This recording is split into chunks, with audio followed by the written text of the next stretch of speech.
represent Calorama. Representing the Northwest DC, I am McKelvey Carroll. Hi, my name is Tracy Viviana, and I am representing Penn Quarters. My name is Veronica Joan Marshall, proudly representing the West End. Former Miss Florida USA, and now sports anchor from Channel 9 News in DC, Kristen Merced. Good evening.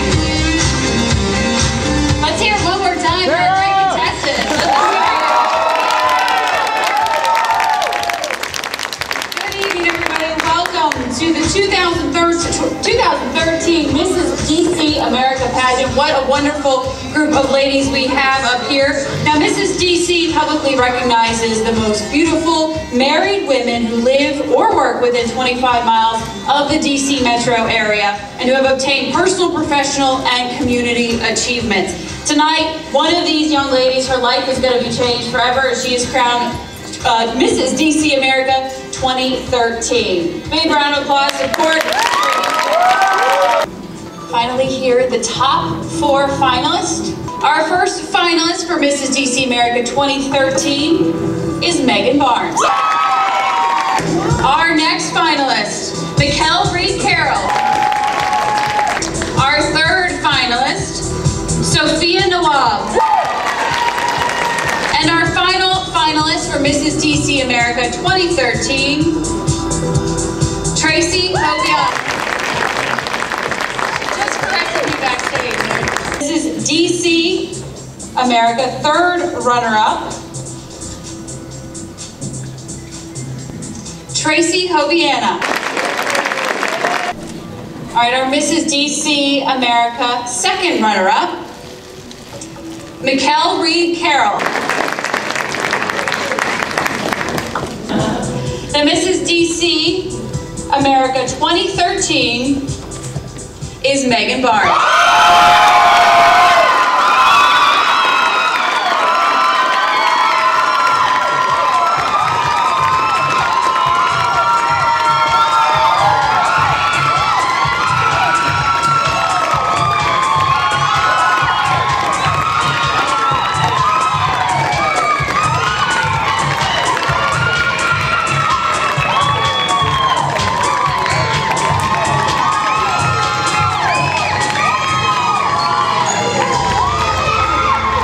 Give it up, everybody, for Mrs. Georgetown.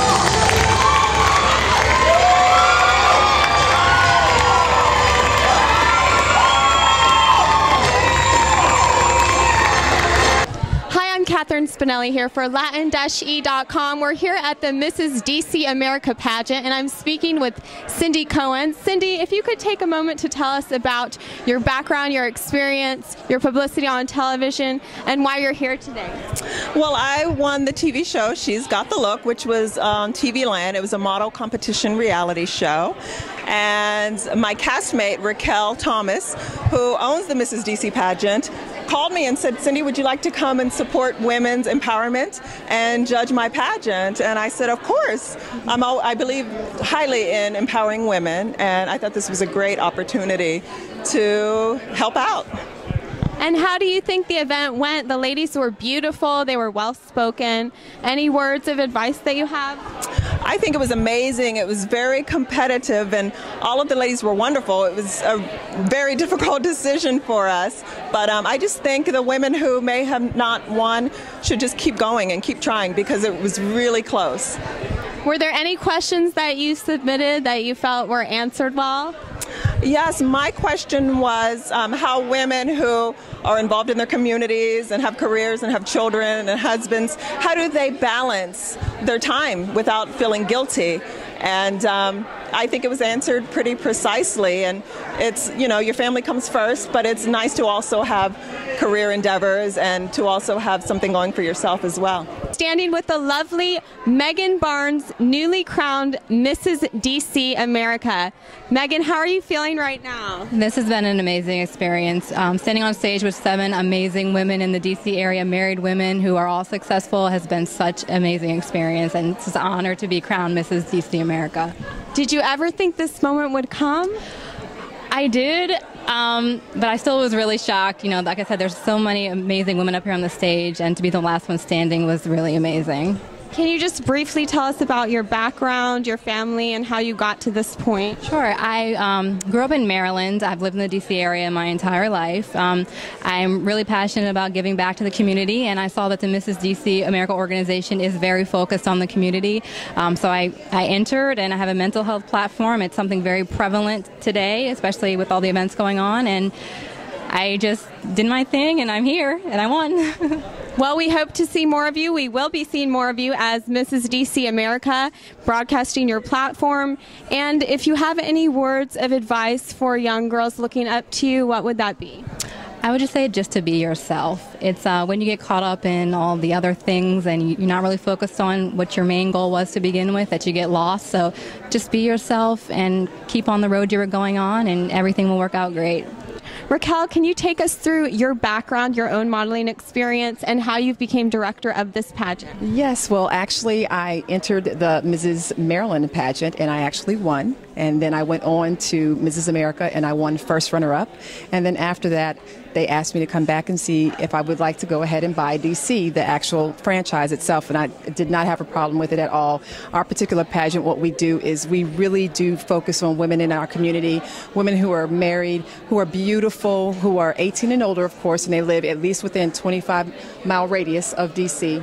And we also want to make sure that they have, personal and professional accomplishments. So we really look for leaders in our area who can really go out there and put the message out there for their platforms. And how do you feel the event went today? I think the event went absolutely wonderful. We have a beautiful and amazing and an extraordinary new queen, Megan Barnes. We're very proud of her. I know that she's going to go on and do great things with her platform of mental awareness, and we're really excited to have a great year with her. Thank you so much, Raquel. You're so welcome. I'm here with the reigning Mrs. Chinatown, DC, Adrienne Oliveira. We just watched her final pageant. Adrienne, thank you so much for being here. Thank you for having me. You looked absolutely beautiful up there. Just tell us a little bit about how it felt being on stage. Everything went by really, really quickly. We were preparing for a very, very long time, so the day arrived and we were just on the go. So being on stage, just trying to remember everything and doing our best for everyone to enjoy. And are there any kind of lessons that you've learned throughout this process? Anything that you feel that you've gained in this whole experience? Through the pageantry, I think there were two main things that I can take away from it. The first one being that there's a lot of people out there who love and support me that I didn't know, all the way out from California and Hawaii, and people that couldn't make it, and some friends who flew in from Miami just to come watch me. So just the love and support from my family, I really appreciated. And the second thing was kind of just building some self-confidence for myself. Forcing myself to go out my comfort zone was really hard, and I'm glad that I did it. And is there anything else that you want to share? Any advice for young women who look up to you as a role model? I think if you have a goal, you should just go out and do it and take that opportunity. And this opportunity came to me this year, and I decided to go with it. So here I am. Don't give up and follow your dreams. We're so proud of her. That's Mrs. Adrienne Oliveira, Chinatown, DC, and I'm Catherine Spinelli here for Latin-E.com.